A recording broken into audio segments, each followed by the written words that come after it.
안녕하십니까. 대한민국을 더욱 정의롭고 민주적인 사회로 만들기 위해서 검찰 사법개혁 분야에서 앞장서고 있는 시민단체 사법정의 바로세우기 시민행동 상임대표 김한배입니다. 민주시민 최고 방송 스픽스에서 법률에 대해서 재밌고 유익하게, 그리고 현재 대한민국을 떠들썩하게 하고 있는 사건들에 대해서 함께 풀어나가는 본격 로테이먼트 쇼 스픽스 로 세 번째 시간을 시작합니다. 돈을 잃는 것은 조금 잃는 것이고 명예를 잃는 것은 많이 잃는 것이다라는 유명한 격언이 있습니다. 우리 법률 중에서 우리의 명예를 지키는 그러한 죄가 있는데 바로 명예훼손죄고요. 또 누군가에게 모욕을 당하면 또한 그걸 처벌하는 모욕죄가 있습니다. 오늘 주제는 바로 예고해 드린 대로 모욕죄와 명예훼손죄인데요. 오늘 이 두 가지는 우리 일상생활에서도 상당히 많이 벌어지는 그런 범죄라서 우리 애청자 여러분들께도 상당히 유익한 시간이 될 거라고 기대합니다. 오늘 3회 함께 해주실 우리 패널 두 분을 소개해 드리겠습니다. 오늘도 변함없이 함께 해주고 계신데요. 법률사무소 강성의 대표 변호사이신 박강훈 변호사님 함께 해주고 계십니다. 안녕하십니까. 박강훈 변호사입니다. 오늘도 이렇게 함께하게 되어 정말 기쁩니다. 오늘은 더 재밌는 방송으로 함께하도록 노력하겠습니다. 감사합니다. 우리 박강훈 변호사님, 참고로 말씀드리면 민주당 법률위원회 가짜뉴스 대책단에서 아주 맹활약 하셨어요. 지난 대선에. 그래서 굉장히 혁혁한 공헌을 하셨다는데 맞습니까? 네, 맞습니다. 특히 모욕죄와 명예훼손죄로 이제 고발을 대리하면서 많이 일을 했습니다. 중요한 역할을 하셨군요. 네, 그렇게 생각하고 있습니다. 그런 내용도 한번 같이 얘기해 주십시오. 네. 자, 그리고 이분으로 말할 것 같으면 지금 대한민국의 가장 큰 국가의 명운을 걸고 우리 모든 국민들이 염원하고 있는 검찰개혁, 이 검찰개혁에서 아주 큰 역할을 하고 계신 검찰개혁의 여전사, 도서명이 정치검사입니다, 여러분. 정치검사. 베스트셀러 정치검사 고발사주 사건의 저자이신 조성은 작가님을 모셨습니다. 안녕하세요. 저는 원래 약간 이런 분위기인 줄 알았는데 오늘 너무 차분하셔가지고 제가 스픽스 여러 번 이렇게 출연하면서 오늘처럼 너무 차분한 방송인가 싶어 제가 당황했습니다. 네, 나름 지금 굉장히 텐션 높이려고 애쓰고 있는데. 네, 그렇군요. 네. 하여튼 오늘 두 분과 함께 명예훼손 그리고 모욕죄에 대해서 또 굉장히 좀 여러분들이 궁금해하시는 이런 부분에 대해서 함께 방송하도록 하겠습니다. 자, 이 두 가지 죄는 사실은 우리 주변에서 많이 벌어집니다. 지난주에도 말씀드렸지만 우리 애청자분들께서도 고소를 당한 경우도 종종 있고요. 그리고 어떤 피해를 당하셔서 고소를 한 경우도 상당히 있으셨을 그럴 죄인데요. 먼저 이 두 가지 죄가 상당히 비슷합니다. 모욕죄와 명예훼손죄를 항상 이렇게 두 개가 상당히 유사해가지고 헷갈리는 그런 분들이 많은데 이 두 죄가 어떻게 다른지 그 차이점과 또 비슷한 점에 대해서 한번 tổng体적으로 알아보겠습니다. 이 두 가지가 어떤 부분이 다르고 어떤 부분이 비슷한지를 한번 알아보는데요. 가장 큰 차이점이 사실의 적시가 있냐 없냐라고 하는데 박광훈 변호사님, 네. 두 가지 죄가 가장 큰 차이점이 그건가요? 네, 아주 중요한 차이점입니다. 네. 일단 모욕죄는 구체적인 사실을 적시해서 성립하는 죄가 아닙니다. 그러니까 모욕죄는 추상적 판단, 경멸적 감정 표현이라고 얘기를 합니다. 되게 어려운데요? 네, 되게 어려운데, 네. 그러니까 쉽게 얘기해서 쌍욕이죠. 쌍욕. 쉽게 해서 우리 주변에서 많이 들을 수 있는 쌍욕입니다. 제가 예를 들기가 좀 어려운데. 네. 쉽게 괜찮습니다. 오늘만은 특집으로 오늘은 이거 법적으로 설명해야 되니까. 오늘 적나라하게 이거 해야지. 네. 아니 왜냐면은 저는 늘 그런 게 해서 늘 정제된 표현으로 이제 방송을 나가다 보니까 이제 사람들이 너무 와닿지가 않아요. 네. 그래서 오늘만큼은 좀 적나라하더라도 좀 필요하다. 그럼 우리 조성우 작가님이 한번 속 시원하게 저한테 한번 욕설 한번 주실래요? 저 좁혀가요. 네.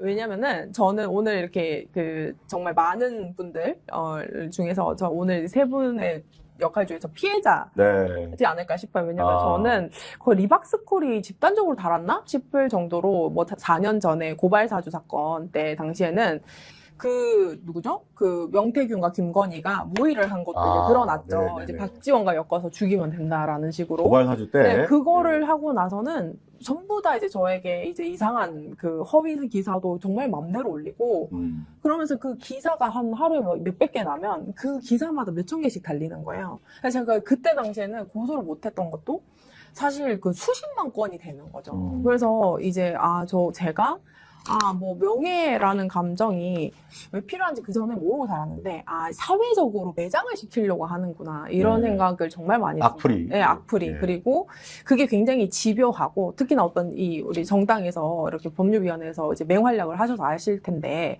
이 정말 그 사람을 집요하고 정치적 목적을 가지고 이렇게 허위 사실을 유포를 한다든지 명예훼손을 할 때는 그 개인으로서는 정말 감당하기 너무 힘들더라고요. 그래서 제가 이제 이 최근에는 이제 그 계엄으로 이제 그 내란 소개가 없어지고 나서부터 제가 조금씩 고소를 하고 있는데 발전이 없습니다. 네, 알겠습니다. 그래서 아까 그 차이점에 대해서 마저 얘기해 네, 주시죠. 차이점에 대해서 쌍욕 얘기하다가. 쉽게 해서 모욕죄는 뭐 네. 직감적으로 말씀드리면 이제 쌍욕을 하는 겁니다. 네. 가볍게 표현하면 뭐 바보, 멍청이 뭐 이렇게 얘기하는 것들이 있고요. 뭐 우리가 뭐 이제 기타 다양한 것들이 있죠. 예. 앞으로 계속 그럼 질문 하나 드려도 될까요? 그러면 그 비읍시읍 우리 요번에 그 관봉권 띠지에서 그 예를 들면 그 검찰 수사관들이 비읍시읍 이렇게 했던 것은 그것은 모욕에 해당합니까? 네, 그것도 모욕에 해당합니다. 실제로 뭐 소송이라고 하급심 판례에서 충분히 인정된 사례들이 있습니다. 네, 그 비읍시옷이 뭐 보석은 아니잖아요. 네. 부산일 리도 없고, 네, 그 사람은 그 맥락을 보거든요. 우리 판례에서 실무에서 보면 맥락상 이제 공격적인 표현을 하고 싶은 상황에서 비읍시옷이라고 이렇게 표현을 했다. 네, 충분히 또. 그래서 지금 변호사님이 말씀하신 그걸 정리하자면, 그러니까 결국은 모욕죄하고 명예훼손죄의 차이점은 상대방을 뭔가 험담하는 것 같은데 그 안에 스토리, 예를 들면 육하원칙에서 박땡땡이 몇 날 몇 시에서 어떤 행위를 했는데 이 행위가 뭔가 불명예스러운 행위에 부정적인 느낌을 주는 이런 어떤 스토리가 있으면 그게 바로 사실의 적시지 않습니까? 네, 맞습니다. 그러니까 사실의 적시는 굉장히 간단하게 어떠한 증거로 이 진위 여부를 판정할 수 있으면 사실이라고 봅니다. 구체적 사실. 근데 이제 모욕은 아까 말씀드렸듯이 뭐 바보 멍청이를 가볍게 예를 들면 이거에 대해서 증거로 뭐 증명을 할 수 있는 사실이 아니잖아요. 경멸적 표현 같은. 그렇죠. 뭐 이 똥꼬다리 같은 놈 이런 게 있어요. 네. 판례. 이게 똥꼬다리 같은 놈이라는 걸 우리가 증거로 어떻게 이제 진위 여부를 판정하겠어요? 그러니까 이런 것들은 단순히 추상적이고 감정적으로 경멸적인 표현이니까 모욕죄로 봅니다. 그리고 또 굉장히 결정적인 차이점이 신고죄라고 해서 모욕죄는 피해자가 직접 고소를 하지 않으면 이게 국가가 개입할 수가 없다라고 하는데 반의사 불벌죄라고 하는 이 명예훼손죄는 제3자가 예를 들면 제 친구가 있는데 제 친구를 누군가가 제 친구가 무슨 이상한 사회적 지탄을 받는 무슨 마약 밀수를 했다라고 했는데 그게 알고 봤더니 가짜 허위 사실이에요. 이런 경우에 그 피해를 당한 그 제 친구가 아니고 제가 직접 그 제3자인데 그렇게 고소를 할 수 있다는 거. 그게 바로 반의사 불벌죄라고 하는 것 같은데 그것도 큰 차이 아닌가요? 네, 큰 차이가 있습니다. 이제 모욕죄는 친고죄라서 이것도 범인을 알게 된 날로부터 6개월 이내에 고소를 해야 됩니다. 그걸 하지 않으면 이제 다시는 이제 고소해서 문제 삼을 수가 없게 되죠. 근데 이제 근데 아까 지금 그 조성훈 작가님 그 악플 낸 지가 아까 몇 년? 4년이요? 4년, 3년 그러면 반 지금 그거 6개월 안에 해야 되는 거 아닌가요? 지금? 그게 근데 지금 가능합니다. 왜냐면 범인이 누구인지 모르는 상태이기 때문에요. 네, 범인을 알게 그 된 닉네임은 있잖아요. 구체적으로 이제 특정이 됐다고 볼 수가 없다면 그게 이제 쟁점이 될 수는 있다고 봐요. 근데 이제 보통 제가 지금도 지금도 악플이 달리고 있어서 최근 순으로 이렇게 악플을 하고 있는데 그때 당시 거는 이제 3년 반 정도가 지나서 알게 된지 사실 제가 그 많은 기사들 다 인지를 하지 못했잖아요. 그러다 보니까 그 악플을 달렸구나 하고 인지를 그러니까 그래서 내가 언제든지 이게 악플이구나, 명예훼손을 당했다, 혹은 모욕을 당했다, 그래서 나는 고소를 해야지, 혹은 법적 처벌해야지라는 이런 어떤 인지를 하게 된 날로부터 이제 6개월이라서 제가 그게 멀진 않더라고요. 범죄 사실 자체를. 그쵸.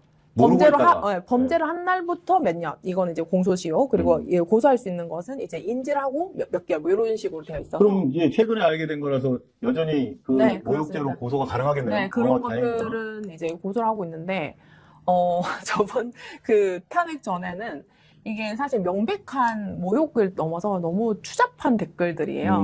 너무, 그러니까 막 뭐 성적 모욕까지 있어가지고 제가 이제 뭐 성폭력 특별법 이런 것도 같이 이제 그 신고를 했는데. 단순 모욕죄가 아니고. 단순 모욕죄가 아니라. 근데 이제, 그런 것들을 이제 그 해서 다 이제 피해자 조사받고 했는데, 그 영장을 안 내주더라고, 검사가. 아, 압수수색 영장. 네, 왜냐면은 그 네이버 댓글이면은 사실 뭐라고 해야 될까요? 네이버 댓글에 이제 포털 가가지고 이런 악플 신고가 왔으니까는 계정 정보를 달라 이런 정도는 굉장히 일반적으로 사실 나오는 영장인데 제 것만 안 준다 네. 그러고 있더라고요. 그 변호사님, 그 차이점은 뭐 그런 것 같은데 공통점도 있지 않습니까? 두 가지 죄가 비슷한 점도 있잖아요. 네. 누군가를 지칭해야 되고, 그죠? 그리고 제가 알기로는 그 공연성이라고 그래서 누군가가 있지 않은데 1대1로, 예를 들면 두 사람만 있을 때 서로 쌍욕해도 그건 모욕죄가 안 된다고 하던데 그게 맞는 거죠? 네, 맞습니다. 이게 두 죄 다 구성 요건으로서 이제 특정성과 공연성을 요구를 합니다. 네. 네, 공연성은 말 그대로 우리 공연하다의 그 공연. 네, 그렇죠. 네. 그러니까 공연 누가 봐줘야 되는 거죠. 연극같이. 듣는 사람이 있어야 네. 되는 거. 그리고 특정성은 지칭이 돼야 된다는 얘기입니다. 누구를 하는지, 누구에 대한 명예를 훼손하는지, 실명, 뭐 네. 이런 거. 실명이 아닐지라도 뭐 맥락상이든 이제 뭐 암시적으로 표현을 하더라도 누구를 지칭하는지를 알 수가 있어야 되거든요.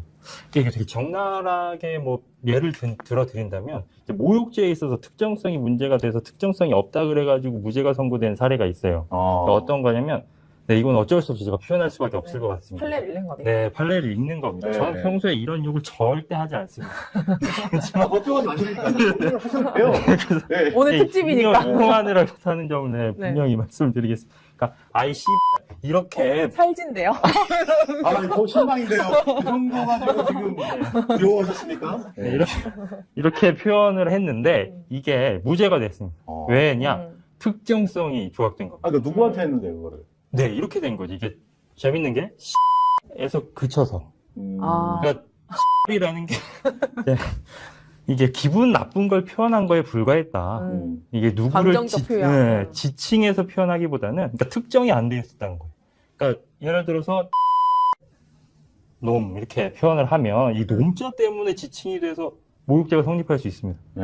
그런데 이거는 그냥 감탄사에 불고 자기 나쁜 감정을 표현한 거지 누구를 특정해가지고 사회적 평가를 저하시킨 게 아니다 그래서 범죄가 성립이 안 됐어요. 아니, 그러면 지금 공연성이 있어야 된다 그러면 예를 들면 이런 건 어떻게 된 겁니까? 1대1로. 저희가 예를 들면 뭔가 불만이 있는 사람한테 야, 이 개 그만해. 되게 매우 자연스럽다, 여러분. 이게 진짜 욕입니다. 이런 식으로 문자로 1대1로 보낸 거, 그거 모욕죄로 만약에 그 상대방이 저를 고소할 수 있나요? 아, 없습니다. 범죄가 성립하지 않아요. 어우, 다행입니다. 어우, 다행입니다. 네. 제가 갑자기- 문자로 쌍욕 보낸 적이 종종 있어가지고, 네. 예, 모욕죄로 저 고소한다고 그랬는데 그거 안 되는 건가요? 네, 다 이유가 있으셨을 거라고 생각합니다. 네. 네, 왜 그래? 근데 공연성이 없죠, 그런 경우에는. 어쨌든 피해자한테만 보낸 거라면, 이제 이게 다른 사람, 그러니까 공연성을 이제 어려운 표현으로는 이렇게 합니다. 우리 판례에서는 불특정 또는 다수인이 인식할 수 있는 상태. 근데 그거에 해당이 되지 않죠. 그러니까 예를 들면은 저 그런 거죠. 이렇게 우리 한 3인 이상 정도만 돼도 이제 한 뭐 3, 4인 그다음에 어느 최소한 세 명 3명 정도 네. 이제 또 유포가 가능해야. 네. 근데 그 사람이 듣고 또 어디 가서 소문낼 위험성 이런 것들이 이제 전파 판단하는데 가능성이 전파 있어요. 가능성인 거죠. 근데 이제 제가 궁금한 게 막 이제 싸우다 보면은 이제 그 공간에는 2인이 있는데 옆에서 들을 수 있잖아요. 근데 너무 재밌다.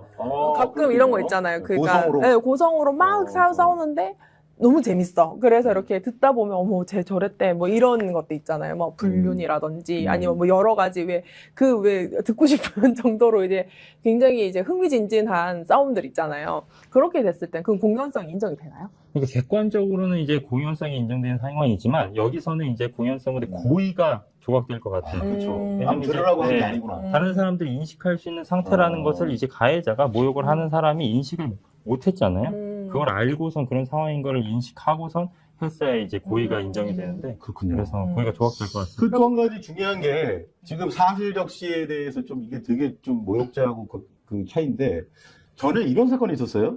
문재인은 공산주의자다라는 그 말을 고영주라고 지금 뭐 자유민주당인가 거기 당수인데 이 고용주라는 사람이 유명한 공안검사였는데 이 공안검사 출신 고용주라는 자가 문재인 대통령은 공산주의자다라고 대놓고 공공연하게 얘기를 했습니다.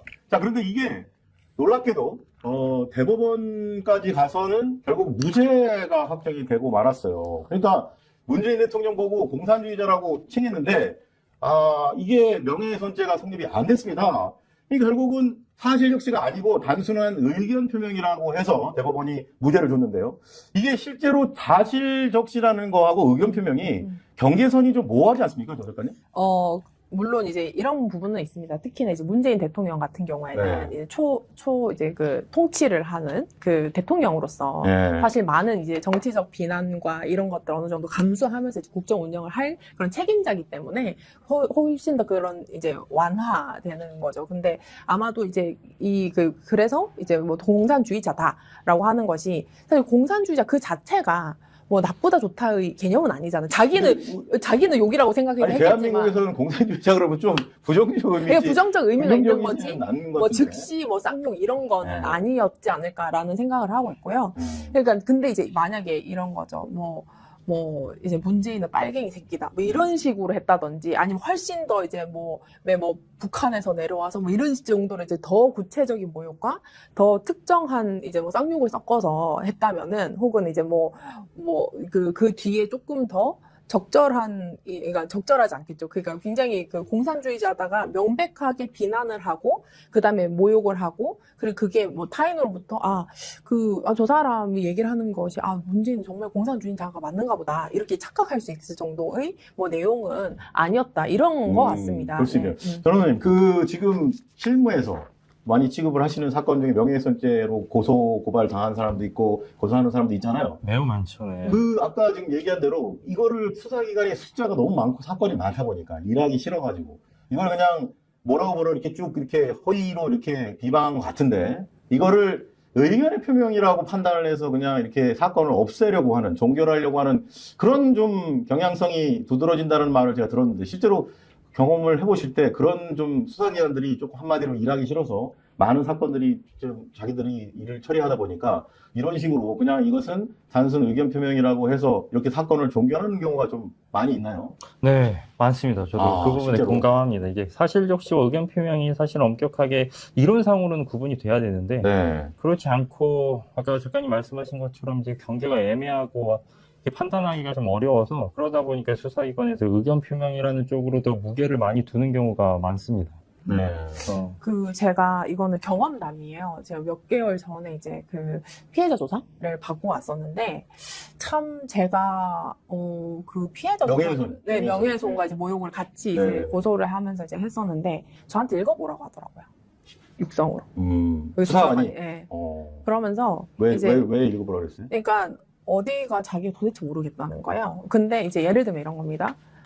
이거 너무 과한 표현인데, 무슨 이상한, 늙은 남성 정치인과, 호텔 가서, 한 년, 이런 식으로 막 그런. 고발 사주. 네, 그거 해가지고, 거기에 더 이제 너무 눈으로 읽기도 너무 정말 처참한 그런 글이었어요. 근데 그걸 읽어보라고 도대체 어디가 사실이 아닌지 모르겠다고 이러더라고요. 그 수사관이. 사실 지금 명예훼손 모르겠는데 모욕은 될 것 같은데요. 아니 그러니까 그래서 어디서 모욕을 했냐는 거예요. 그거를 일반적 그 의견 표명 아니냐는 거예요. 그래서 제가 너무 황당하잖아요. 제 피해자 이런 식으로 피해자 조사를 하나? 라는 생각을 했고 하나 더는 이제 아마 제가 느끼는 이 감정들이 이제 많은 이제 명예훼손 피해자들의 이제 감정을 아마 고스란히 느끼실 거예요. 왜냐하면 저 같은 경우는 변호인 선임 없이 제가 직접 고소를 하고 이제 지금까지 재판도 하고 이랬었기 때문에 근데 그렇게 얘기를 하니까 제가 그럼 수사관님이 옆에 있는 그 수사관이랑 어디 호텔 가서 이렇게 해서 글 올리시면은 이거는 수사관님에 대한 의견 표명이지 이거는 전혀 그 모욕이나 명예훼손이 아니겠네요? 하니까 그건 아니죠. 이러시더라고요. 그러니까 정말 그 공감대 없이 정말 그렇게 이제 기계적 잣대뿐만 아니라 제 입장에서는 그런 것도 좀 느꼈습니다. 제가 이제 본의 아니게, 네.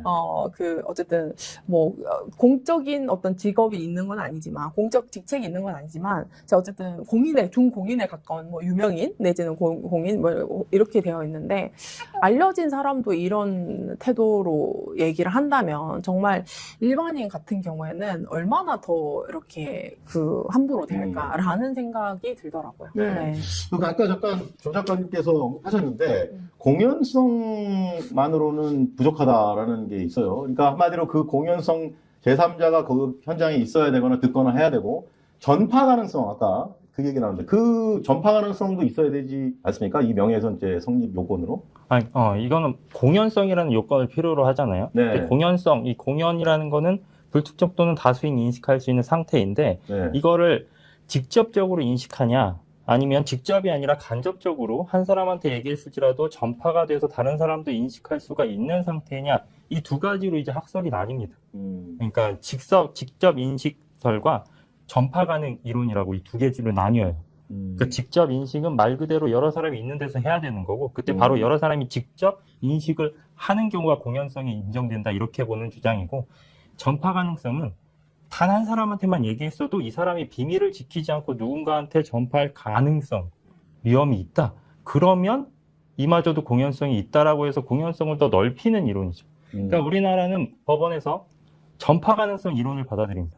처음에 1919년에 일본에서 먼저 넘어온 이론인데, 우리나라도 이제 이걸 받아들여서 한 사람한테만 얘기해도 그 사람이 비밀을 지켜주지 않고 전파할 가능성이 있다. 그러면 공연성이 있다라고 보는 거죠. 네. 근데 이게 제가 말하는 상황은 어떤 상황이냐면 이런 건데, 만약에 거기 현장에 4명이 있었어요. 근데 그 A, B, C, D 중에 A, B, C는 그 세 사람이 형제야. 예를 들면 삼형제라고 치고요. 근데 그 D만 남이고요. 근데 D가 이 A에 대해서 험담을 하는 거예요. 그 형제, 동생들인 B, C한테.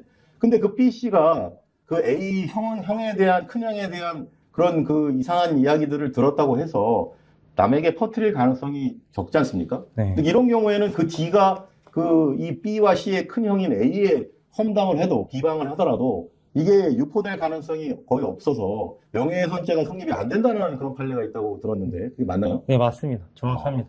그러니까 지금 전파 가능성 이론이라는 거는 비밀을 지키지 않고 퍼뜨릴 가능성이 있는가를 봅니다. 근데 지금 친형제들이 들었다는 거잖아요. 그럼 친형제들은 내 형의 이런 치부에 대해서 퍼뜨리지 않을 거라고 보는 거죠. 그러니까 전파 가능성이 없다고 봐서 공연성이 인정 안 된다고. 그리고 지금 중요한 게 명예훼손죄에서 우리가 가장 많이 들어본 게 이제 위법성 조각 사유라고 하는데, 그러니까 진실한 사실로서 오로지 공익에 관한 경우에는 처벌할 수 없다라는 면책 조항이 있는데, 이런 공익에 관한 이거를 이렇게 해서 지금 고발사주 폭로도 하신 거로 저희가 알고 있어요. 당연히 공공의 이익에 관한 거고.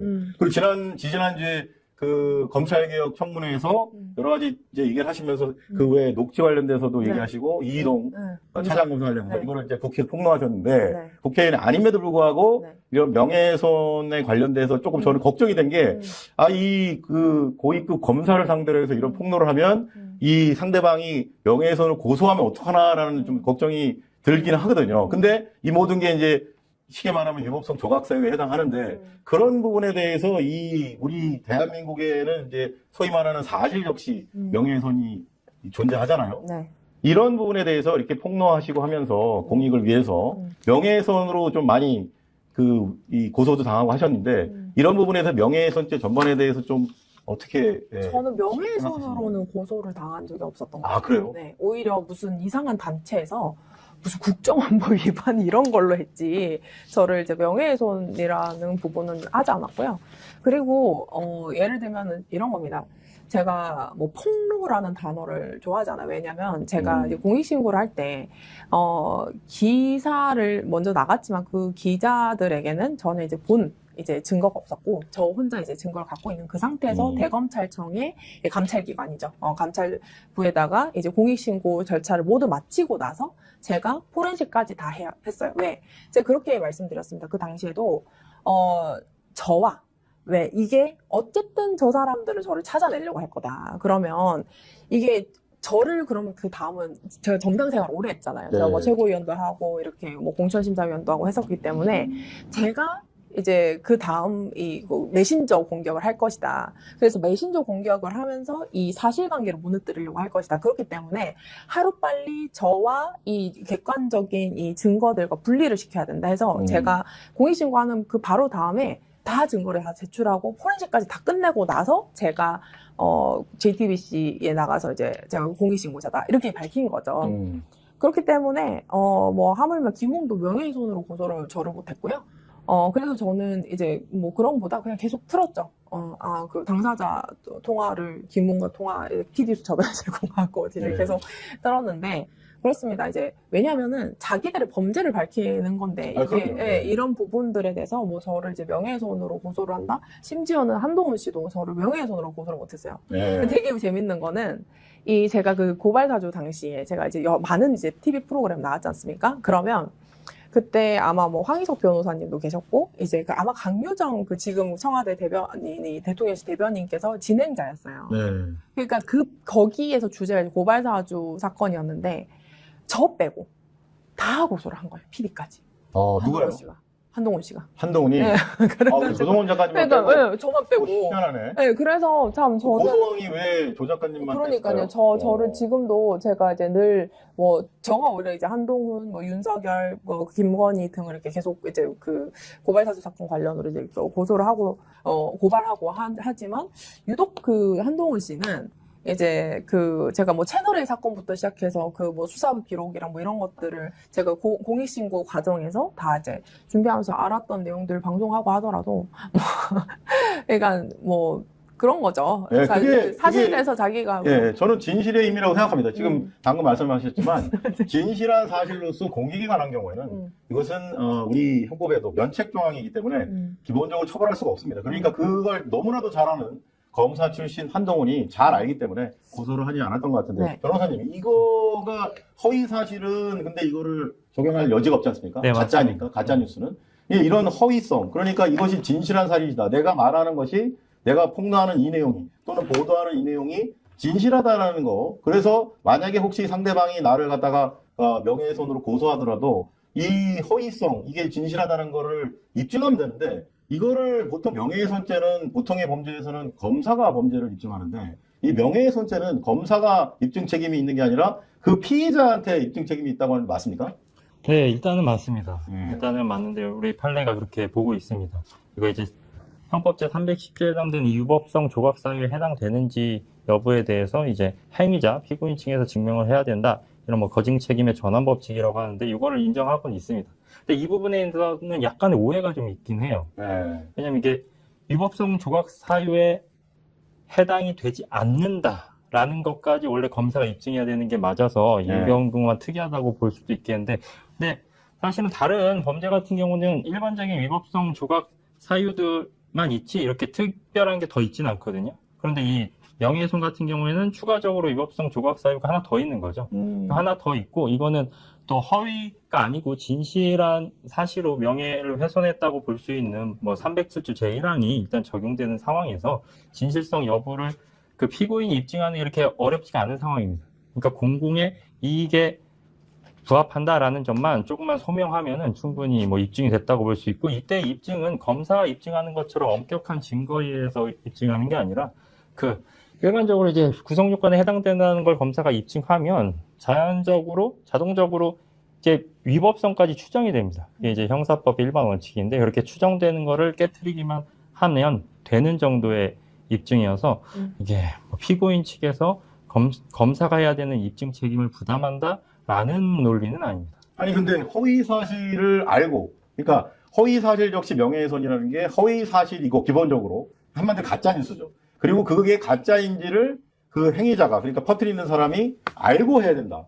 근데 거꾸로 그 말을 다시 반대로 하면은, 만에 하나 이게 진실하지 않고 허위라 하더라도 나중에 드러난 것이, 그것이 만약에 진실하다고 믿고 이 뭐 기자라든지 이것을 말하는 방송인이 만약에 이것을 진짜라고 믿고서 방송하거나 보도를 하면 이것은 허위사실 역시 명예훼손이 되지가 않는다고 그렇게 하는데, 진실하다고 믿을 만한 상당한 이유가 있을 때는 처벌할 수 없다라고 하는데 이런 식으로 좀 그 진실하다고 믿어서 원래는 진실하다고 믿었는데 나중에 그게 아닌 경우 이런 경우는 처벌할 수 없는 그게 맞지 않나요? 그게 진실하다고 믿었으니까 어떻게 생각하십니까? 제가 그 가짜 뉴스의 가장 큰 피해자 중 한 명 아닌가 싶습니다. 왜냐면은 제가 그때 저기 박지원 국정원장 제가 국정원 요원이었다. 네, 제보사주 뭐 이런 것들 포함해가지고 전형적인 가짜 뉴스였죠. 네, 전형적인 가짜 뉴스를 이제 그 의원들이 본회의장에서 이제 살포를 했죠. 그걸 이제 받아 썼었고, 그리고 저는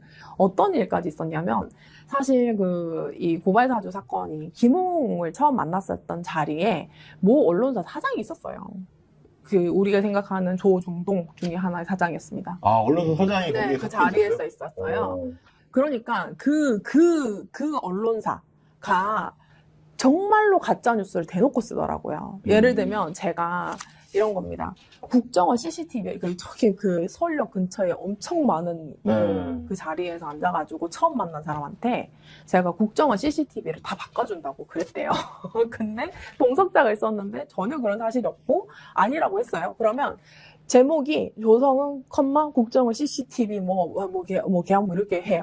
그리고 그 기사의 한 99%는 다 가짜죠. 그러고는 끝에 한 줄은 조성은 아니라고 했다. 그거를 반론을 삼아줬다고 하고 그런 식으로 기사를 내보내는 거예요.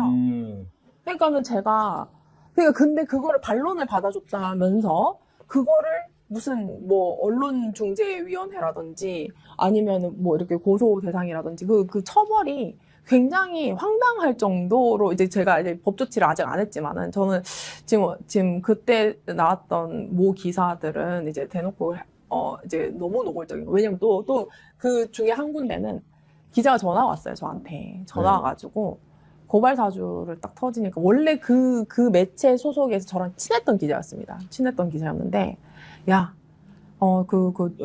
조성은 대표 우리 데스크에서 이 사건 터지면은 정권 교체 못해서 너 죽이라는데? 너 더러운 거 다 털어서 남자 관계든 더러운 거 다 갖고 오라던데? 기자가요? 그렇게 저한테 그래서 이거를 뭐라고 얘기하냐면 그렇게 했는데 근데 나는 너랑 친하니까 내 질문에는 너는 답을 해줘야 되는 거야. 이러더라고요. 그래서 제가 그런 사실을 알려줘서 고맙다 하고 그냥 끊어버렸거든요. 그러고는 그런 식으로 이제 근데 또 고발사주 사건과 관련 있는 사건이었어요. 왜냐하면 고발사주에 이제 손준성이 이제 김웅에게 보냈던 이 기사가 그 매체였던 거예요. 그러니까는 이제 그 정도로 노골적으로 이제 그러니까 가짜 기사를 겁 없이 쓰더라고요. 근데 결국 그 결과는 뭐였습니까? 윤석열 당선이었잖아요. 그러니까 제가 이제 어떤 그런 것들 이제 대응할 사실 4년 동안 고소를 수사를 해야죠. 그런 시간들이었는데 여기에서 제가 이제 가짜 뉴스를 이렇게 하더라도 사람들은 그걸 보면서 뭐라고 생각하겠습니까? 이미 그게 사실인 거. 그리고 그게 보도된 이상은 지금 제가 이 8월 14일에도 허위 기사로 하나 삭제를 하고 갔어요. 언중이 가서 첫 그거였는데 제가 다음 주에 언중이 가서 또 이제 그 허위 기사에 대해서 그걸 할 겁니다. 근데 이런 것들은 정말 그러니까 그래서 지금 약간 좀 결이 어긋나는 것 같은데 언론에 대해서 그리고 언론을 이제 표방해서 가짜 뉴스 퍼뜨리는 것 이런 부분들은 징벌적 손해배상이 필요하죠. 어마어마하게 필요한 것 같다라는 것. 그리고 특히나 이제 우리 당에서 여러 정치인들에 대한 비방을 되게 대리를 많이 하시잖아요, 변호사님. 네. 그렇습니다. 그럴 때는 이제 저도 이제 이런 든든한 변호사님이 당에서 이제 그걸 대응을 해주시는 분이 계셨으면 너무 좋았을 텐데 제가 명예훼손의 A to G, 가짜뉴스 A to G 이거 다 피해 유형별로 다 이제 얘기를 할 수 있어요. 네. 피해 사람이 엄청 많으시고 의뢰를 많이 좀 되게 놀라신 표정이에요. 지금 구체적인 사건 한번 예를 들어보겠는데 이 지금 보도의 가치, 즉 공공의 사안으로서 보도를 하는데 결국은 이게 진실성이 조금 문제가 되는 대표적인 사례가 소위 윤석열, 한동훈이 김앤장 변호사들과 함께 청담동에서 술을 마셨다고 하는 청담동 술자리 사건. 이걸 보도한 것 때문에 최근에 판결이 나왔습니다. 한동훈이 그걸 보도했던 그 강진구 기자 등을 상대로 해서 민사소송을 10원을 걸었는데 최근에 1심 판결이 배상액이 7천만 원이 나왔어요. 근데 이런 경우에 기자는 그 제보받은 그 소위 첼리스트와 그 전 남친 간의 그 통화 녹취를 듣고서 이거를 사실로 믿고 국민에게 보도를 했는데 그 당시에는 굉장히 충격적이었죠. 근데 결국은 법원에서 이 부분이 허위 보도라고 해서 민사 책임을 7천만 원 배상 책임을 물었습니다. 근데 이런 경우에 형사적으로는 지금 형사적으로도 지금 기소돼가지고 지금 재판 중인데 아까 했던 것처럼 기자가 이것을 진실하다고 믿을 만한 상당한 이유가 있는 경우에는 명예훼손죄로 처벌받을 수 없는 거 아닌가요? 네, 맞습니다. 역시 상당한 이유가 있다면 310조가 적용돼서 네. 위법성이 조각된다라는 게 이제 대법원의 입장입니다. 근데 이제 상당한 이유 이것만큼은 네, 아까 제가 말씀드린 것과 좀 다르게 이 상당한 이유는 위법성 조각 사유를 더 넘어가서 위법성 조각 사유의 전제 사실에 대한 착오 부분으로 넘어가요. 네. 좀 어려운 개념이라서 설명드리기가 그런데 그래서 이 부분에 대해서 상당한 이유 부분에 대해서는 아까처럼 이제 간단하게 쉽게 증명이 된다기보다는 좀 상세하게 좀 납득할 만하게 증명을 잘 해야 됩니다. 네. 그러다 보니까 이게 진실한 사실이 아니고 그게 허위 사실인 경우라면 바로 이제 제 310조가 적용돼서 위법성이 조각되기보다는 허위 사실인 경우에는 위법하지만 그럼에도 상당한 이유가 있다. 까지 이 부분 믿을 수밖에 없었다. 그게 사실인 경우를 하고 그 기자가 이제 입증을 해야 되는 거죠.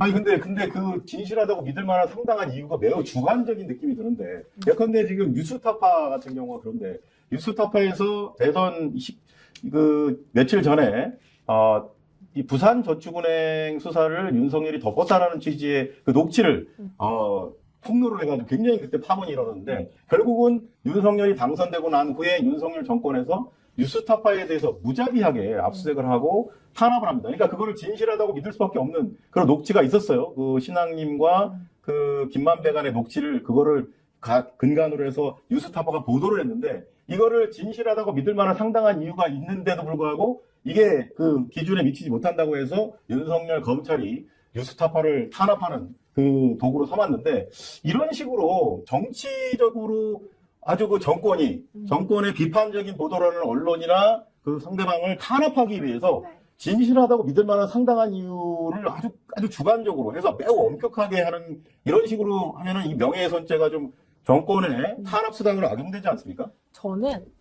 이제 그 증거인멸, 검사의 증거인멸 피해자기도 합니다. 제가 지난번에 바로 이동 검사 때 어떠냐면 이 검사가요, 저희 아버지도 검사를 하셨어요. 검사를 하셨었고, 저도 이제 법을 공부하고 그래서 원래는 제가 윤석열 그 고발사주 사건 전까지는 나름의 친검찰주의자였어요. 왜냐면 오히려 경찰이 무슨 수사를 해? 이런 약간 엘리트 의식도 사실 있었고, 근데 이제 고발사주 보니까 검사들이 범죄를 저지른다고 하니까 완전히 이제 범죄 집단이었더라고요.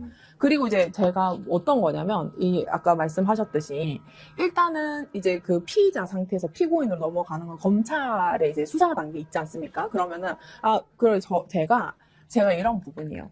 그러니까 아까 뭐 상당한, 이유가 있어야 된다라고 하는데, 예를 들면 이런 거죠. 그 허위나 허위 정보에 대해서 신뢰를 했다. 이게 이제 이 사람이 적극적으로 기망을 하는, 이것들 정도가 있으면 내가 진실하고 알고자 했는 몇 번의 시도를 했음에도 불구하고 몇 번이나 이제 계속 거짓말을 하고 적극적인 이제 이제 기망의 고의로서 이제 그렇게 되면은 저는 이걸 신뢰할 수밖에 없었다라는 이런 객관적인 증명을 할 수가 있는 거예요.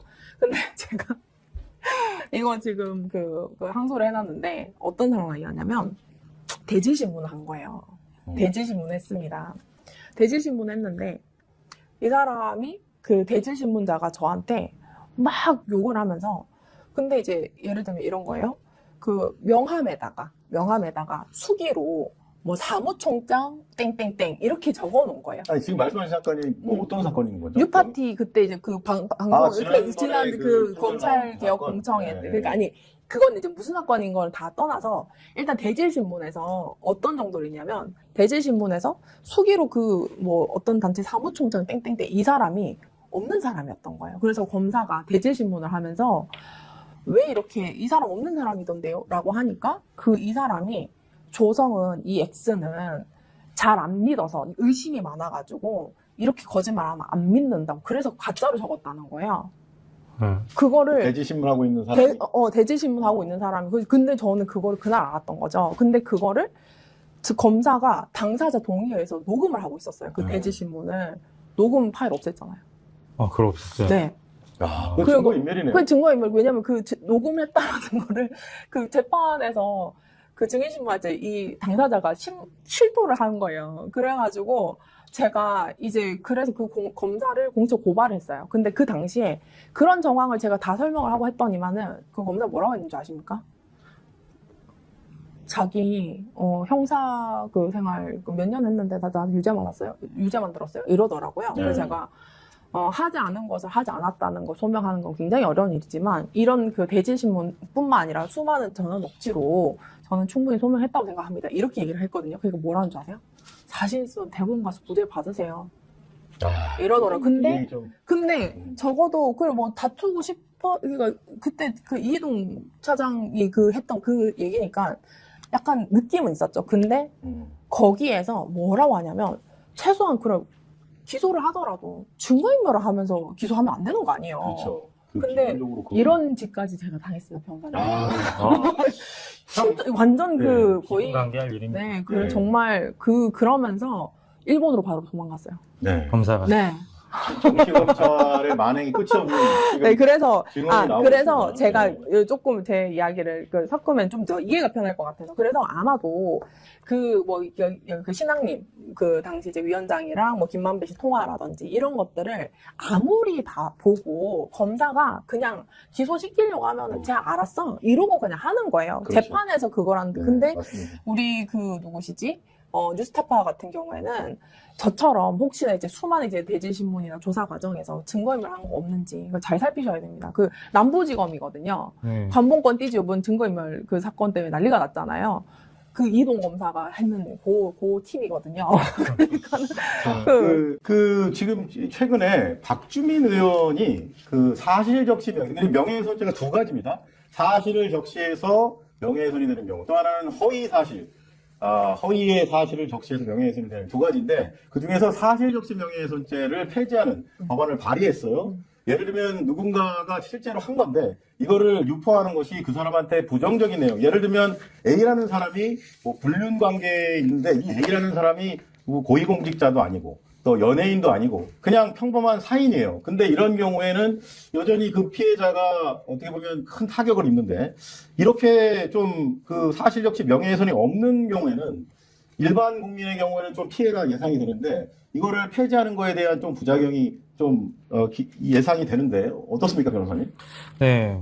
일단 사실적시 명예훼손죄를 이제 미국 그리고 영국 등에서 이제 폐지를 뭐 했다고 볼 수가 있습니다. 네. 2010년에 영국에서는 이제 폐지를 했고, 미국은 이제 주마다 법이 다르지만 전반적으로 이제 사실적시 명예훼손죄는 없는 상황이죠. 그래서 네. 이제 민사적으로 징벌적 손해배상 제도를 통해서 이제 상대방한테 상대방을 응징하는 그런 수단으로 해결하고 있습니다. 뭐 네. 유엔에서도 사실적시 명예훼손죄는 뭐 폐지하는 게 바람직하지 않냐 이런 권고도 하기도 했고, 또 이제 여러 가지 사실적시 명예훼손죄가 이렇게 뭐 사실을 보도하는 이제 약자들에 대해서 뭐 이렇게 억압할 수 있는 수단으로 사용할 수 있기 때문에 이렇게 사실적시 명예훼손죄는 폐지하는 게 표현의 자유, 언론의 자유를 침해하지 않는 것 아니냐라는 이런 주장들이 나와서 이게 오래된 논쟁입니다. 네. 그런데 우리나라뿐만 아니라 일본도 역시 사실적시 명예훼손죄, 모욕죄로 형사 처벌을 하고 있고요. 네. 그리고 또 독일도 마찬가지입니다.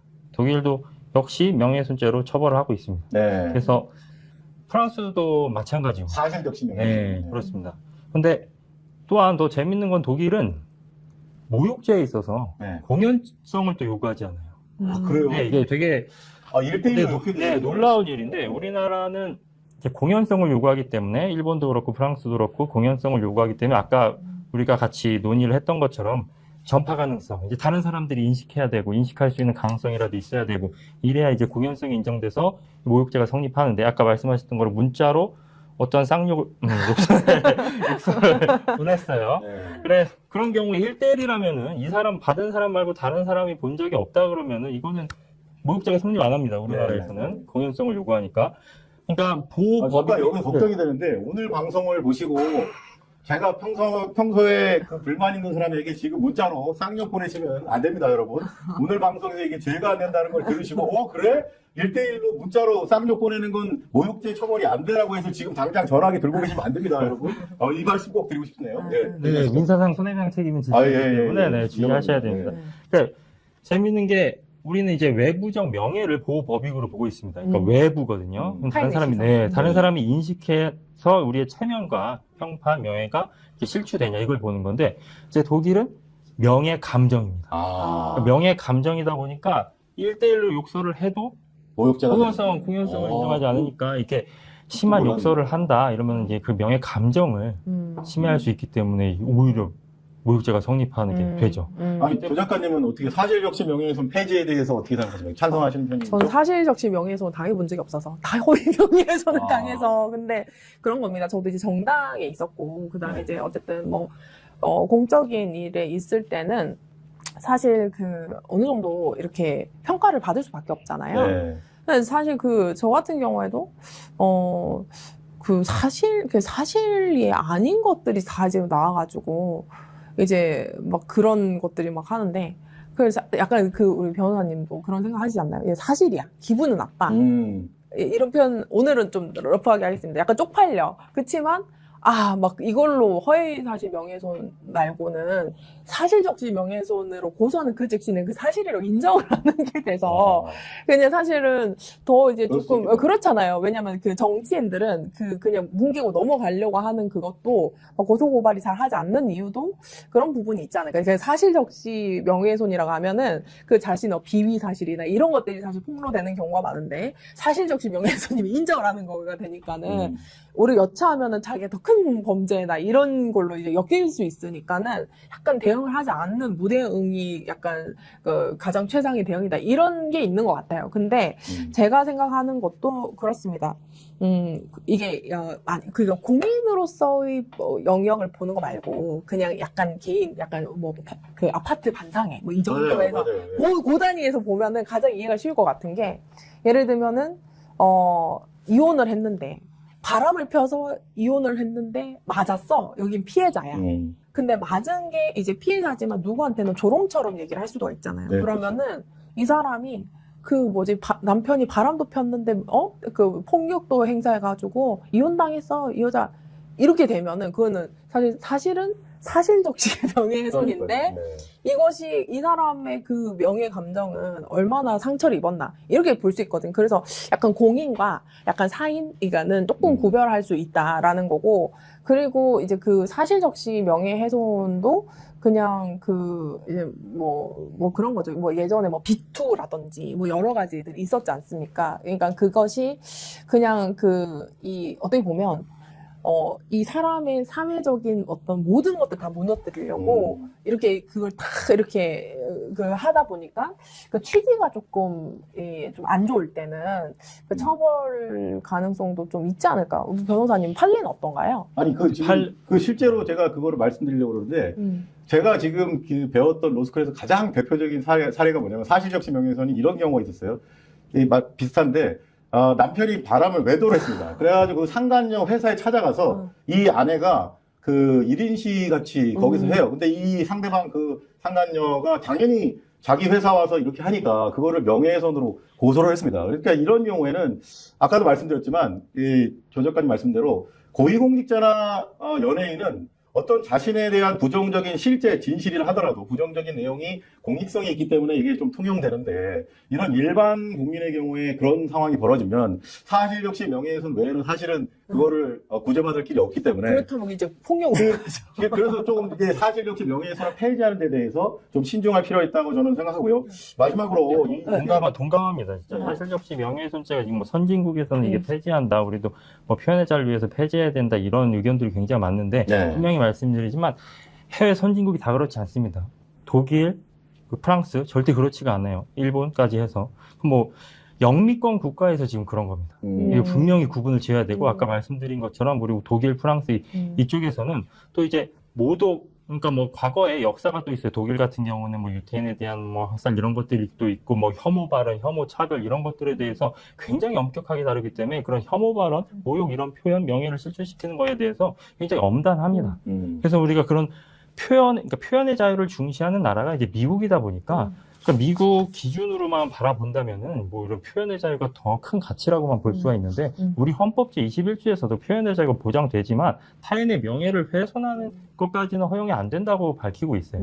그래서 저는 이게 사실적시 명예훼손죄는 폐지되는 게 타당하다. 이거는 정말 찬동하기 어렵고 해외 사례도 그렇지 않다고 저는 이제 말씀드립니다. 최소 이런 것 같습니다. 왜냐면 이거는 언론이 사실 문제잖아요. 네. 언론에서 이제 사실을 보도를 했는데 이거를 이제 처벌하는 그런 게 이제 문제가 돼서 공익을 그런데 위해서 했을 때. 그럼 차라리 그 면책 조항을 신설하는 게 낫다. 그러니까 사실적시 이제 명예훼손죄라는 부분에 대해서 거기에서 이제 뭐 항을 추가해가지고 뭐 언론이나 뭐 이제 뭐 어떤 공익적인 이 공인에 관해서나 아니면 혹은 이제 뭐 언론의 보도에 의한 것들은 사실적시 명예훼손은 이제 아예 뭐 면소 규정을 준다든지 그게 위법성 조각사유 아닌가요? 그러니까 그거를 이제 진실한 사실로서 공공의 이익을 근데 그게 이제 지금은 사실 굉장히 재판 과정에서 주관의 영역이 있지만 그건 이제 언론이나 이런 특정 뭐 요건을 갖추는 그런 이제 신분을 갖춘 사람한테는 아예 그걸로 이제 죄가 안 된다는 것들 그럼 면책 조항을 차라리 그걸 규정하면 되겠지만 그러니까 일종의 위법성 조각 사유를 좀 더 구체화하자. 네. 아니 지금 말씀하신 작가님 말씀하신 대로 프랑스가 그런 방식으로 좀 규정하고 있습니다. 프랑스에서 약간 프랑스 느낌인가요? 그럴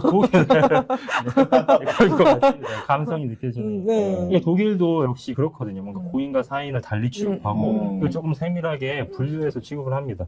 그런 식으로 하면 일반 사인의 경우는 이게 사실일지라도 여러 가지 가정사나 나의 병력, 뭐 그리고 기타 등등 과거에 부끄러운 과거들이 있을 수 있잖아요. 사실이라도 그리고 그게 반드시 그럼 뭐 나쁜 행동을 해서 부끄러운 과거가 아니라 그런 것들을 드러나는 것이 과연 뭐 이게 당연한 타당하다 이거 허용돼야 된다 이렇게 볼 수만은 없기 때문에 사실적시 명예훼손죄를 폐지하는 건 신중해야 되지 않나 이렇게. 이 주제가 이렇게까지 열되게 토론이 될 줄 몰랐는데 우리가 또 오늘 역시나 모욕죄하고 명예훼손죄를 하다 보니까 시간이 많이 흘렀는데 요거 한 가지만 짚고 마무리해야 될 것 같습니다. 제가 윤석열 고발했다고 악플 세례를 엄청나게 받았습니다. 2021년에 윤석열이 그 당시에 공수처에 최초로 입건이 되는 바람에 그게 굉장히 대서특필이 되는데 그 보도에 저에 대해서 제가 윤석열을 고발했다고 거기에 이루 말할 수 없는 온갖 정말 말도 안 되는 진짜 모욕적인 그리고 저에 대해서 허위 비방이 난무를 해서 제가 악플 세례를 받았어요. 그래서 이제 최근에 그거에 대해서 제가 이제 너무 그게 심한 것들은 추려가지고 정말 민사상 책임을 물어서 거기에 대한 이제 배상 책임에 대한 판결이 나왔는데 이게 저는 사실은 익명성이 문제라고 생각합니다. 무슨 얘기냐면 자신들이 누군지를 다 드러내고 실명을 하면 절대로 그런 말을 쓸 수가 없어요. 뭐 예컨대 뭐 너를 갖다가 무슨 어떻게 하겠다라는 둥 너의 부모, 형제, 자식 이렇게 운운하면서 가족까지 모욕하는 이런 진짜 폐륜적인 댓글이 난무했는데 이런 것들이 다 익명성이 문제라고 생각합니다. 인터넷에 실명제를 하지 않는 게 문제라고 생각하는데 이런 인터넷 실명제가 좀 필요하다고 저는 보아지는데 어떻게 생각하시나요? 지금 극우들이 제정신이 아니잖아요. 네. 저는 요즘에 이제 제가 페이스북이 생각보다 많이 읽힙니다. 그리고 이제 뭐 스레드도 막 한 뭐 10만 원, 20만 원가 읽혀요. 글 하나당. 그래서 이제 그러면은 이렇게 약간 여름밤에 밖에다가 이제 불 켜놓으면 초파리 붙듯이 극우 댓글들이 뭐 저를 CIA라고 뭐 이제 신고한다고 하고 뭐 빨갱이 뭐부터 시작해가지고 뭐 오만 근데 그게 되게 논리적이지도 않고 막 그런 부분들도 있고 또 고발사주 당시에는 저는 이제 너 찔러 죽이겠다. 그리고 너네 뭐 아버지 사무실 안다. 너네 가족들도 죽이겠다. 그래서 제가 6개월 동안 신변 보호를 받았어요. 야. 그러니까 정말 그래서 근데 윤석열이 대통령이 된 거죠. 그래가지고 와 정말 그랬었어요. 그러니까 저는 늘 멘탈을 무장을 하고 이제 그렇게 있을 수밖에 없었는데. 그래서 인터넷 실명제에 찬성. 네, 그러니까 근데 그게 저는 페이스북 메신저로도 왔어요. 그때는 뭐냐면 그 사람들 실명이에요. 실명이고 자기 뭐 휴대폰 번호 적어놓은 사람도 있어요. 그 정보 들어가서 보면. 그리고 그거를 막 윤석열 지지자라는 거를 엄청 막 강조를 하면서 뭐 회사 정보부터 다 있는 사람도 저 찔러 죽이겠다부터 시작해서 막 그런 것들이 뭐 하루에 몇백 개씩 이렇게 왔었거든요. 그래서 제가 인터넷 실명제보다는 저는 이거 실명을 하면은 조금 더 편하죠. 왜 그 이제 고소 고발을 하거나 이럴 때 제가 아까도 말씀드렸지만 검사가 이 아이디의 이제 실명 정보를 파악하기 위해서 영장 안 주면은 그 계류돼서 막 그 수사가 엄청 오래되죠. 만약에 실명이라도 안다면은 그게 좀 더 용이할 텐데 뭐 민사 측이 꼭 이제 형사 절차 거치지 않더라도 이제 민사 절차를 바로 이제 걸 수도 있고 할 텐데 그래서 이제 참 그 인터넷 실명제가 뭐 요즘에 뭐 폭발을 한다. 그리고 뭐 10대, 20대들의 과격한 어떤 언행이라든지 그런 부분들 때문에 한때는 표현의 자유를 위해서 이 인터넷 그 비실명제가 이제 어떻게 필요했다고 한다면은 지금은 조금 더 사회적인 윤리 가치 그리고 특히나 이 내란 정국을 지나서는 이게 뭐 서부지구 폭동이라든지 이 윤리 가치가 굉장히 모호해졌어요. 자기가 옳다고 생각하는 거는 굉장히 폭력적이고 과격하고 타인에 대해서 비방하고 어떤 굉장히 이제 노골적으로 협박하는 것이 자연스러운 일이 됐기 때문에 그것을 당분간 바로 세우기 위해서라도 실명제가 어느 정도는 좀 필요하지 않을까라는 생각은 합니다. 네. 그나마 네이버나 다음에서는 우리나라 기업이기 때문에 법원의 판결을 통해서 이 사실조회를 통해서 그 사람을 신원을 파악할 수 있어요. 제가 해봐서 아는데요. 익명이라 하더라도 그걸 밝힐 수 있는데 문제는 유튜브입니다. 최근에 작년에 제가 기억하는 사건이 이 두 사람이 유튜브 상으로 공방을 세게 아주 심하게 벌이다가 서로 살인 사건까지 벌어지는 일이 발생을 했습니다. 그래서 이 유튜브는 본사가 또 구글 본사가 미국 캘리포니아에 있다 보니까 이 탈덕 수용소라든지 백버가라고 하는 이런 소위 말하는 그 사이버 레카들이 아주 기승을 부렸어요. 근데 이거에 대해서 어느 변호사님이 이거를 그 미국 본사에 어떻게 보면 소송 법적 조치를 해서 이 신원을 파악해서 결국은 탈덕 수용소하고 뻑가의 신원을 밝혔다고 하는데 변호사님 이게 지금 가능해졌다고 하는데 그나마 이런 식으로 익명성에 숨어서 유튜브 상으로 그런 아주 패륜적인 악플이나 방송을 하는 사람들에 대해서 이렇게 체증이 가능해졌는데 그 절차에 대해서 뭐 간단하게 한번 마지막으로 소개해 주시면 그나마 우리 시청자 여러분들 유튜브 애청자 여러분들께서도 조금 도움이 되실 것 같네요. 네. 네. 그러니까 아까 말씀하신 것처럼 우리나라에서는 이제 사실조회 신청 그리고 문서 제출 명령 이 민사상의 절차를 통해서 그 상대방의 정보를 알아낼 수가 있습니다. 근데 문제는 지금 말씀하신 것처럼 유튜브 이제 구글 미국 회사 때문에 이제 미국 회사가 갖고 있는 정보를 우리가 어떻게 할 수가 있냐? 그러니까 우리나라 법원에도 문서 제출 명령 사실조회 신청하면 요청을 합니다. 근데 말을 안 듣죠. 안 들어줍니다. 근데 미국이기 때문에 미국 법원에서 명령을 하면 말을 들을 거예요. 그럼 어떤 제도가 있냐? 증거 게시 제도라는 게 있습니다. 뭐 디스커버리라고 하는데 이 증거 게시 제도의 일종을 이용하는 거예요. 그러니까 미국 연방법 제 1782조 덕분에 가능한 겁니다. 그러니까 이 1782조에서 뭐라고 규정되어 있냐면 외국에서 소송을 하고 있는 경우에 이제 미국 법원을 통해서 그 상대방의 정보를 알 수 있게끔 해주는 증거 게시 제도가 있습니다. 미국 연방법인데 이거 외국인들도 그거에 대한 할 수 있어요. 외국에 소송이 있는 경우에 해당이 된다라고 되어 있습니다. 그래서 이 1782조를 활용해서 미국 법원에 문서 제출 명령을 하는 거죠. 미국 법원에 문서 제출 명령을 하고 미국 법원이 이걸 받아들여서 증거 게시 제도 때문에 쉽게 받아들여집니다. 그래서 이제 구글에 그 정보를 요청하면 받아서 이제 신원을 특정할 수가 있게 되는 거죠. 네. 여러분 들으셨죠? 유튜브라 하더라도 정말 극악하게 나에게 이런 어떤 정말 고통을 정신적 고통을 주는 정말 누가 봐도 이거는 패륜적인 악플이나 이런 방송을 하는 자가 있으면 포기하지 마시고 법적 절차가 있다라는 부분 미국 법에도 연방법에도 그런 게 정의돼 있다라는 부분을 마지막으로 알려드리고요. 오늘 그 참 이거 시간 가는지 모르고 굉장히 여러 가지 얘기를 해봤는데 마지막으로 악플러들한테 한마디씩 우리 피해를 입으셨던 우리 조성훈 작가님 그리고 그거를 법률적으로 처리하시는 변호사님 각각 짧게 마지막 말씀을 악플러들에게 얘기를 주시고 방송 마무리하도록 하겠습니다. 네. 결국 자기한테 돌아갑니다. 네. 왜냐하면 제가 이제 저를 제일 첫 번째 공격했던 게 윤석열이었어요. 나와가지고 막 손가락질하면서 그렇게 했는데 그 다음이 김건희였고요. 그 다음이 이제 그 장제원이었습니다. 그 다음이 권성동이었어요. 그러니까는 뭐 이철규 이렇게 순서대로 가더라고요. 그래서 제가 사실 지난 4년이 거의 득도의 시간이 아니었나라고 생각을 했었는데, 참 악플러들을 제가 이제 이번 고소를 준비하면서 보면서도 참 너무 괘씸한데도 이 사람들도 참 너무 비극이겠다 삶이 라는 네. 생각도 들고 그리고 제가 이제 그 하나를 좀 한 거는 나쁜 짓을 하는 사람 말도 함부로 하고 이렇게 하는 사람 어딜 가나 나중에 자기가 당할 짓을 하더라고요. 꼭 네. 제가 하지 않더라 생각은 똑바로 살아라. 네. 똑바로 살아라. 정신 차리고 네. 그런 생각을 알겠습니다. 합니다. 네, 변호사님 악플러들에게 네. 네. 일단 모든 종교의 성서에서도 그렇고 네. 우리 법에서도 모든 법에서도 말을 잘못했을 때 죄를 짓는다고 봅니다. 네. 인륜적인 죄악도 말로 짓는 거고 범죄도 우리 말로 저지르거든요. 모욕, 명예훼손, 협박 이런 거 다 말로 짓습니다.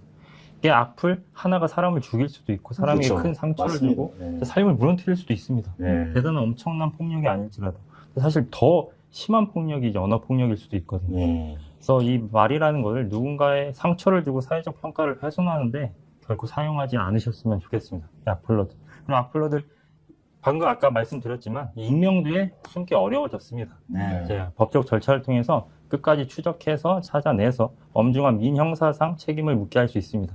그러니 인륜적인 죄도 저지르지 마시고 범죄도 저지르지 않으셨으면 좋겠습니다. 네. 표현의 자유는 절대 타인의 인격을 짓밟는 걸 허용하는 것이 아닙니다. 네. 정말 중요한 말씀입니다. 표현의 자유는 상대방 타인의 인격권 같은 인권을 짓밟는 것까지 허용하지 않는다라는 말씀, 정말 중요한 말씀인 것 같습니다. 오늘 스픽스로 3회 우리 일상생활에서 많이 접하는 죄죠. 모욕죄와 명예훼손죄에서 대해서 우리 두 분과 함께 한번 풀어나가 봤습니다. 과연 대한민국이 더 건전하고 바람직한 사회로 가기 위해 우리 모두 우리의 말과 글에 책임을 가져야 할 것 같습니다. 다음 스픽스로 4회에서는 우리 또 일상생활에서 자주 우리가 접하는 죄죠. 사기죄에 대해서 한번 또 법률 전문가분들과 함께 재밌게 또 유익하게 풀어나가도록 하겠습니다. 다음 시간에 더 즐거운 방송이 될 것을 약속드리면서 오늘 3회 스픽스로 3회 방송을 모두 마치겠습니다. 함께해 주신 애청자 여러분 고맙습니다. 감사합니다.